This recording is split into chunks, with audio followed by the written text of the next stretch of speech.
tinggi, harga transfernya kita rendahkan, semacam itu. Kalau pembatasan mata uang, ini akan terjadi pada negara dengan cabang atau divisi berada membatasi jumlah dan atau waktu pengembalian laba di perusahaan induk. Salah satu cara untuk mengatasinya adalah dengan menetapkan harga transfer yang rendah agar profit yang diakumulasi juga menjadi relatif lebih rendah. Seperti itu. Sedangkan untuk risk of expropriation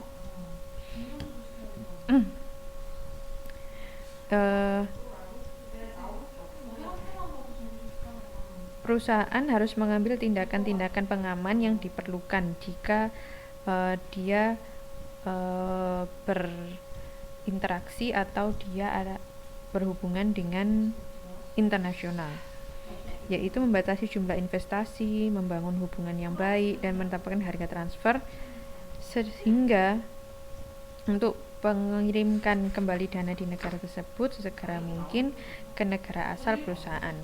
Jadi kalau berhubungan dengan negara lain harus diperlakukan atau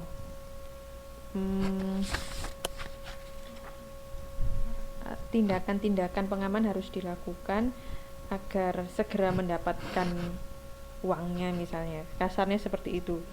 Jadi dana segera kembali, kalau yang penghasilan kita di luar, dana segera masuk, semacam itu. Waalaikumsalam warahmatullahi wabarakatuh. Selamat datang Mbak Hari. Oke.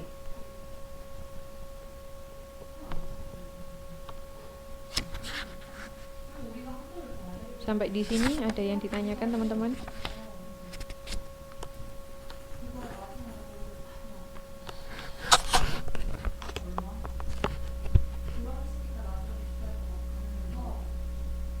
Oke, saya lanjutkan. Salah. Sekarang kita akan membahas mengenai metode harga transfer. Ini adalah kegiatan belajar 2 di halaman 7.15. Jadi ada beberapa jenis harga transfer atau metode harga transfer. Yang pertama yaitu harga pasar atau market price. Harga pasar ini terjadi jika di pasar persaingan sempurna. Jika suatu perusahaan ini terdapat atau berada dalam pasar persaingan sempurna, maka harga maksimum, harga yang mau dibeli oleh pembeli, harga sama dengan harga minimum, harga yang bersedia dijual sama dengan harga pasar. Jadi tidak ada bedanya antara ketiga harga ini. Itu yang disebut harga pasar atau market price yang berada di pasar persaingan sempurna. Oke.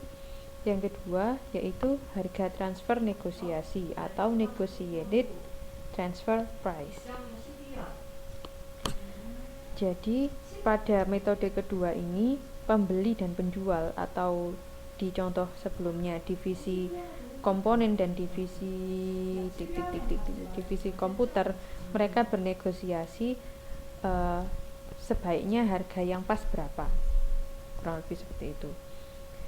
Besarnya harga transfer negosiasi ini bergantung pada atau yang pertama, apakah ada cost distribusi yang dapat dihindari dalam proses transfer.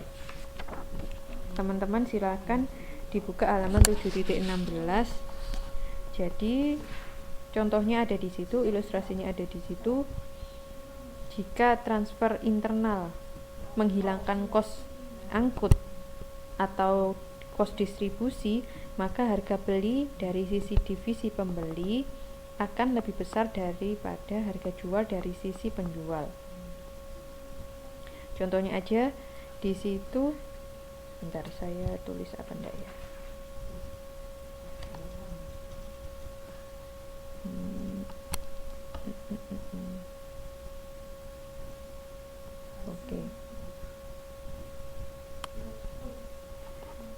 Dari ilustrasi ada maaf.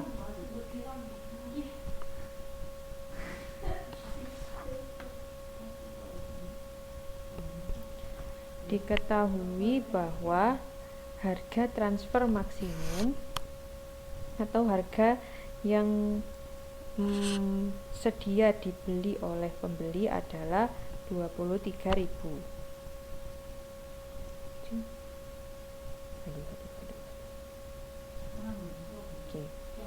Adalah 23.000.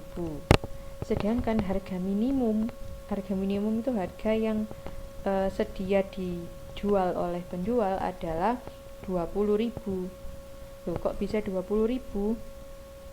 Karena sebenarnya divisi penjual ini memproduksi dengan harga 25.000 per unit, tapi termasuk ongkos kirim atau ongkos transport atau ongkos distribusi. Nah, dalam kasus ini ongkos distribusi dapat dihindarkan. Kalau dapat dihindarkan itu berarti dapat dikurangkan. Jadi harga minimumnya menjadi 25.000, total costnya semuanya, total biayanya dikurangi 5.000 sebagai ongkos transfer. Jadi sisanya 20.000. Nah, selisihnya adalah 3.000. 3.000 ini merupakan rentang harga yang dapat dinegosiasikan. Jadi sebesar 3.000 harga transfernya bisa 23.000, bisa 22.000, bisa 21.000, bisa 20.000. Rentangnya pokoknya sebesar 3.000. Nah, di contoh ini jika harga transfer hasil negosiasi adalah 22.000, jadi akhirnya mereka setelah bernegosiasi hasilnya mereka sepakat akan membeli dengan harga 22.000. Si pembeli atau si divisi komputer membeli dengan harga 22.000, si divisi komponen menjual dengan harga 22.000, maka divisi A akan mendapat keuntungan tambahan sebesar 2.000 dengan 2.000 dari mana? Kan awalnya dia nawarkan kamu beli produkku 20.000, ternyata dibeli dengan harga 22.000. Wah, jadinya kan dia untung untung 2.000, untung tambahannya 2.000, semacam itu. Sedangkan divisi B atau divisi komputer memperoleh penghematan sebesar 1.000. Kenapa begitu? Karena dia mau beli, aku mau beli dengan harga 23.000 nih, ternyata kesepakatannya 22.000 aja, jadi bisa hemat 1.000. Nah, totalnya penghematan 1.000 dan keuntungan 2.000 adalah 3.000. 3.000 ini merupakan selisih antara harga maksimum dan harga minimum, atau kita sebut sebagai rentang harga yang dapat dinegosiasikan. Waalaikumsalam warahmatullahi wabarakatuh. Selamat datang Mbak Siti Rahayu, selamat bergabung. Oke, sampai di sini mengenai harga yang dapat dinegosiasikan, teman-teman sudah paham?